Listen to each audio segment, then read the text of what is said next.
maybe we can start with the simple terms. What is sound, and how do we hear in the first place? Right. That's a good one.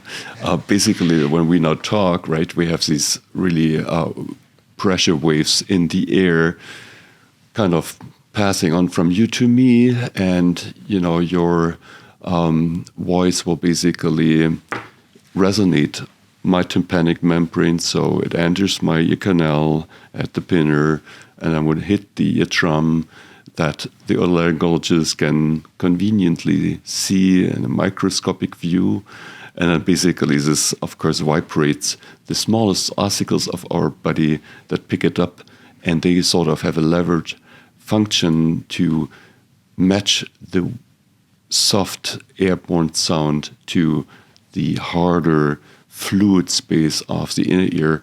And then basically what happens is this vibration sets in motion a membrane that carries our sensory cells, and this motion really is like as if you would run a wave down a rope, and it just runs all the way to the apex of this snail-shaped cochlea, the hearing organ, and wherever the traveling wave has its maximum, that depends on the frequency of the sound. So for your voice, it's obviously towards the apex where the low frequencies are perceived.